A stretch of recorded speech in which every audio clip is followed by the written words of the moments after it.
Welcome. This is Radio Pras.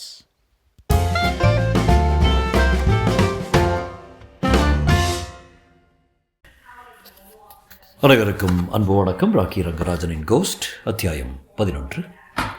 ஜமீன்தார் துரைசிங்கம் எவ்வளவுக்கு எவ்வளவு கொடியவரோ அவ்வளவுக்களவு இரக்கமும் உள்ளவர். தனக்கு ஊழியம் செய்பவர்கள் நன்றாயிருக்க வேண்டும், சந்தோஷமாயிருக்க வேண்டும் என்று எண்ணுகிறவர். அவர்களுக்காக தனி வீடுகள் கிராமத்துக்கு வெளிப்புறம் கட்டி கொடுத்திருந்தார். கிணறு வெட்டி தந்திருந்தார். சொந்தமாக பயிர் செலவு செய்து கொள்ளட்டும் என்று ஆளுக்கு கொஞ்சம் நிலம் கூட கொடுத்திருந்தார். ஆனால் வேலை என்று கூப்பிட்டு அனுப்பினால் எதுவானாலும் அப்படியே போட்டுவிட்டு ஓடி வர வேண்டும் என்று எதிர்பார்ப்பார்.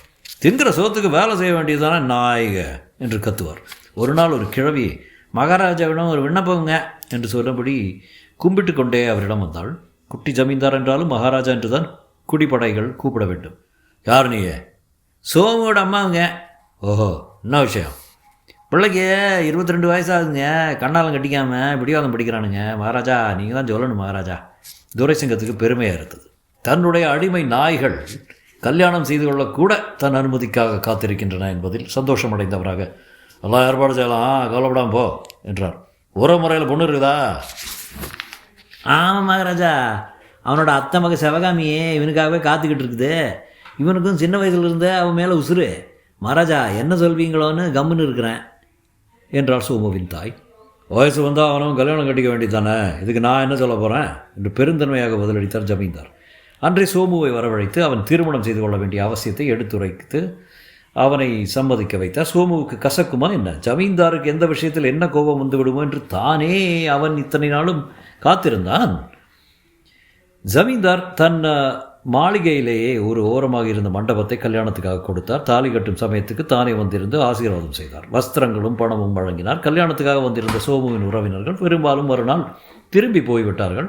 3 பேர் மட்டும் வந்து ஜமீன்தார் துரைசிங்கத்தை அணுகி, ஏழைங்களா மகாராஜா தான் காப்பாற்றுன்னு என்றார்கள். விடாதேனோ என்றார் துரைசிங்கம் தோரணையோடு. நாங்கள் இருக்கிறது காட்டுப்பட்டிங்க. அங்கே ஒரு சிறுத்தை ரொம்ப தொல்லை கொடுக்குதுங்க. இருட்டி போனால் வெளியே நடமாட முடியல. இது வரைக்கும் 3 குழந்தை, ஒரு பொம்பளை, 7 ஆடு தூக்கிட்டு போயிடுதுங்க என்றான். அவர்கள் கிழவனாக இருந்து ஒருவன். காட்டுப்பட்டினா சொன்னீங்க? யோசனையுடன் மீசையை தடவி கொடுத்தார் ஜமீன்தார். அது நல்ல வாண்டி ஜமீன் இல்லையா? ஆமாங்க, ஆனால் அவர் துப்பாக்கியே எடுக்க மாட்டாருங்க மகாராஜா. பயந்தங்கொள்ளிங்க. கலெக்டருக்கு எழுதி போடுங்கன்னு சொல்லிட்டாரு. கலெக்டர் வேறு எங்கேயோ கேம்ப் போயிட்டார். மகாராஜா தான் எங்களை காப்பாற்றுன்னு. துரைசிங்கத்தின் தற்பெருமை கொழுந்து விட்டறிந்தது. துப்பாக்கி விடிக்க தெரியாத பயல்கள் எல்லாம் ஏன் தான் ஜமீன்தார் என்று பட்டம் கட்டி கொள்கிறார்களோ. பெருமையுடன் மறுபடி மீசையை முறுக்கிவிட்டு, சாரி கவனிக்கிறோம் போ என்றார். சுற்று வட்டாரம் 50 மைல் தூரத்துக்கு எல்லா பகுதிகளையும் அவருக்கு தன் உள்ளங்கை மாதிரி தெரியும். காட்டுப்பட்டி ஜமீனில் அட்டகாசம் செய்யும் சிறுத்தை எந்தெந்த காடுகளில் சுற்றக்கூடும், எங்கெங்கே தண்ணீர் குடிக்க வரக்கூடும் என்பதை அவரால் மனத்திலேயே கணக்கெடுக்க முடிந்தது. நாளை மறுநாள் பௌர்ணமி ஆகையால் நிலா வெளிச்சம் இருக்கும். சோமுவிடம் சொல்லி வைத்து சிறுத்தைக்கு இறைச்சியாக ஒரு ஆட்டை அடித்து வைத்து எடுத்துக்கொண்டு போக வேண்டும் என்று எண்ணியிருந்தார். அதை தீர்மானம் செய்த அன்றைக்கே அவர் சோமுவிடம் சொல்லியிருந்ததால் அவனும் நாய் மாதிரி தயாராக இருந்திருப்பான்.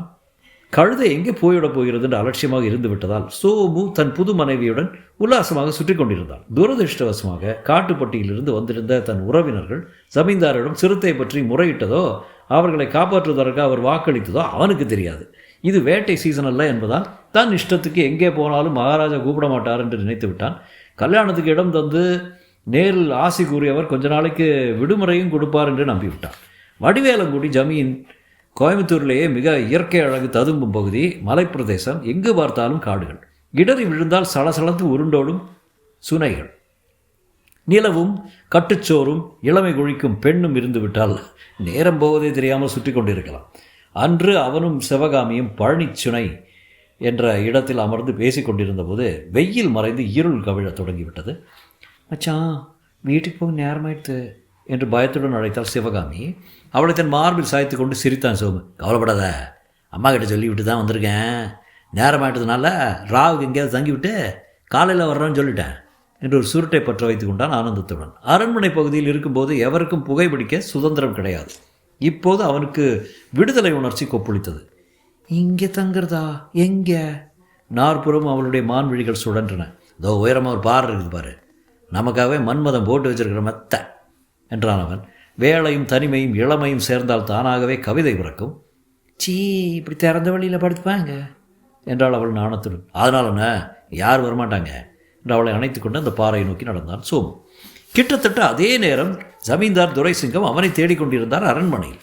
எங்கடா போயிட்டான் என்று கேட்டபோது யாருக்கும் பதில் சொல்ல தெரியவில்லை. சோமுவின் தாய் நடுங்கி கொண்டு, இருட்டி போச்சுதுன்னு காலையில் வர்றேன்னு சொல்லிப்போன் நான் மகாராஜா என்று தெரிவித்தார். காலையிலையா? பல்லை கடித்தார் துரைசிங்கம். நினைத்தால் நினைத்தவுடனே நடக்க வேண்டும் என்று வாழ்ந்து வந்திருப்பவருக்கு முதல் முறையாக தன் அனுமதியின்றி ஒரு வேலையால் வெளியே போனதை ஜீரணிக்க முடியவில்லை. புது மாப்பிள்ள புது பொண்டாட்டியே என்று காரியஸ்தர் மெதுவாக தூபம் போட்டார். அவருக்கு சோமுவை ரொம்ப நாளாகவே பிடிக்காது. பொது பொண்ணாவது ஒன்றாவது இழுத்து வாங்கடா எங்கே இருந்தாலும் என்று ஜமீன்தார் கட்டளையிட்டார். போனவர்கள் கொஞ்ச நேரத்துக்கெல்லாம் திரும்பி வந்தார்கள், அவனை காணவில்லை என்று. வினாடிக்கு வினாடி ஜமீன்தாரின் ரத்தம் உச்சத்தில் கொதிக்க தொடங்கியது. பழனிச்சனை பக்கமாக அவன் போனதாக சில பேர் சொல்கிறாங்க என்று ஒருவன் தெரிவித்தான். நாயை கொலை பண்ணிடுறதில்ல என்று தானே கிளம்பி விட்டார் ஜமீன்தார். அவர் கையில் வேட்டை துப்பாக்கி பளபளத்தது. மகாராஜா மகாராஜா, ஆனால் ஒன்றும் தெரியாத பிள்ளைங்க ஏதோ தெரியாதனமா தப்பு பண்ணிட்டானுங்க, பெரிய மனசு பண்ணி மன்னிக்கணுங்க என்று சோமுவின் அம்மா குறுக்கே விழுந்து கெஞ்சினாள். அவளை காலால் எட்டி உதைத்து தள்ளிவிட்டு தானே தனியாக புறப்பட்டார் ஜமீன்தார். பழனிச்சுனை என்பது 2 மைல் தூரத்தில் தான் இருந்தது. அந்த பகுதியை அவர் அடைந்தபோது நிலா மேகத்தினுள் புகுந்திருந்ததால் எவ்வித வெளிச்சமும் இருக்கவில்லை. தயங்கியபடி சுற்றுமுற்றும் பார்க்க முயற்சித்தார். திடீரென்று அவருடைய நாசி விடைத்தது. என்னவோ ஒரு மனம். என்னது? சுருட்டின் நாற்றம். அவர் உஷாரானார். சிறிது மோசைப்படுத்தாமல் தோளுக்கு உயர்த்தி கொண்டார் துப்பாக்கியை. மேகத்துள்ளிருந்து நிலா புறப்பட்டது. 200 அடி தூரத்தில் அந்த பாறை மீது தங்களை மறந்தவர்களாக அணைத்து கொண்டு குலவும் அந்த தம்பதியை கண்டார். எந்த மனித கண்ணும் பார்க்கக்கூடாத மகா அந்தரங்கமான காட்சி அது. கண்ணிமைக்கும் நேரம் மெய் மறந்து அதை பார்த்தார். அடுத்த வினாடி தன்னை மீறி வந்த நாய்க்கு இந்த சுகம் வேறு ஒரு கேடா என்று உள்ளம் கொதித்தார். துப்பாக்கியை குறிவைத்தார். சோமு புரண்டு தன் வாகாக வருகிற நேரம் பார்த்து விசையை அழுத்தினார். 2 தோட்டா சீறியது. விழுந்தான் சோமு. அவிழ்ந்து விலகியிருந்த ஆடையை அவள் அள்ளி போர்த்தி கொண்டு நிமிர்ந்தபோது அவன் உயிர் பிரிந்து விட்டது. துப்பாக்கியை தோளில் மாட்டிக்கொண்டு துரைசிங்கம் அரண்மனைக்கு போய்விட்டார். ஜமீன் பரம்பரையில் இப்படிப்பட்ட தண்டனைகள் வெகு சகஜம். இம்மென்றால் சிறைவாசமும் ஏனென்றால் வனவாசமும் மலிந்திருந்த காலம் அது. இளம் மனைவியும் கிழத்தாயும் உறவினர்களும் ஊமையாக அழுது கொண்டு சோமுவை தகனம் செய்தார்கள். 3 நாட்கள் ஊரார் கிசுகிசு என்று பேசிக்கொண்டார்கள். பிறகு எல்லாம் மறந்துவிட்டது. அந்த பௌர்ணமி தினம் கெட்டுவிட்டதை தவிர துரைசிங்கம் காட்டுப்பட்டி சிறுத்தையை மறந்துவிடவில்லை. அடுத்த முழு நிலா தினம் வேறு ஆட்களை துணை சேர்த்து கொண்டு புறப்பட்டார். சிறுத்தையின் அடிச்சோடுகளை வைத்து அது சஞ்சரிக்கும் இடங்களை கண்டுபிடித்தார். குறிப்பாக அது வரக்கூடிய ஓர் இடத்தை தேர்ந்தெடுத்து அதற்கு தீனியாக கொண்டு வந்திருந்த ஆட்டை கட்டி போட்டார். 3 ஆட்களை 3 வெவ்வேறு இடத்துக்கு அனுப்பிவிட்டு மரத்தின் மீது ஏறி உட்கார்ந்து கொண்டார். சிறுத்தை வேட்டைக்கு போனால் வேட்டை நாய்கள் சாதாரணமாக அவர் அழைத்து வருவது கிடையாது. ஆனால் இந்த தடவை அவர் புறப்பட்ட சமயம் அவை 2 ஓடி வந்ததால் அவைகளையும் கூடவே அழைத்து வந்திருந்தார். பழக்கப்பட்ட நாய்களாகியால் மூச்சு கூட விடாமல் ஒதுங்கியிருந்தன. பின்னிரவு நேரம் காட்டுக்கே உரிய அசைவுகளும் சத்தங்களும் கேட்ட வண்ணம் இருந்தன. கட்டப்பட்டிருந்த ஆடு பரிதாபமாக மே என்று கத்திக்கொண்டிருந்தது. துப்பாக்கியும் கையுமாக காத்திருந்தார் துரைசிங்கம். திடீரென்று நாய்கள் குறைக்கத் தொடங்கின. சரசரவென்று சத்தம் கேட்டது. ஆனால் சிறுத்தையின் பாய்ச்சல் மாதிரி இல்லை. யாரோ மனிதர் ஓடுகிற மாதிரி இருந்தது. நிலா வெளிச்சம் குறைந்த கொண்டே வந்த போதிலும் ஆடு கட்டப்பட்டபடியே இருப்பது தெரிந்தது. பின்னே என்ன ஓசை? ஏன் நாய்கள் குறைக்கின்றன? துப்பாக்கியை உயர்த்தி உஷாராக வைத்தபடி மரத்திலிருந்து இறங்கினார். நாய்களின் குறைப்பை தொடர்ந்து மெல்ல நடக்கலானார். பிறகு நாய்கள் வேகமாக ஓடுகிற மாதிரி தோன்றியது. தானும் ஓடினார். நாய்களின் குறைப்பு அவருக்கு முன்னே கேட்டுக்கொண்டிருந்தது. அந்த குறைப்பு சத்தத்தையே வழிகாட்டியாக கொண்டு வேகமாக நடந்தார். மரங்கள் அடர்த்தி இல்லாமல் ஏறத்தாழ திறந்த மைதானம் போலிருந்த இடத்தை அடைந்தார். நின்றார். நிலா வெளிச்சம் பிரகாசமாயிருந்தது. பார்த்தார். நாய்களின் குறைப்பு கேட்டதை தவிர எந்த நாயையும் காணோம். டைகர், சிங்கா என்று அவைகளின் பெயர்களை சொல்லி கூப்பிட்டார். உலகின் எந்த கோடியில் இருந்தாலும் அவர் குரலை கேட்டதும் ஓடி வருகிற அவை இப்போது வரவில்லை. பயங்கர நிசப்தம். அப்படியானால் குறைத்தது யார்? குறைக்கிற மாதிரி யோசை தந்தது யார்? அல்லது எது? அடிவயிற்றில் ஏதோ குபுக்கென்று உருண்டு திரண்டு மேலெழுந்து அவர் தொண்டையை அடைத்துக் கொள்கிற மாதிரி இருந்தது. அமானுஷ்யமான ஏதோ ஒன்று தன்னை இங்கே இழுத்து வந்திருக்கிறது. அச்சம் உள்ளத்தை கவ்விய அதே வேளையில் அவர் உடல் திடுமென விரைத்தது. அந்த மனம், அந்த சுருட்டு மனம், செத்து சாம்பலாகிவிட்ட சோமு உபயோகித்த அதே சுருட்டின் மனம் எங்கேருந்து வருகிறது? எங்கேருந்து வருகிறது? எந்த உருவமும் தென்படாத இந்த வெட்ட வெளியில் கூர்ந்து பார்த்தார்.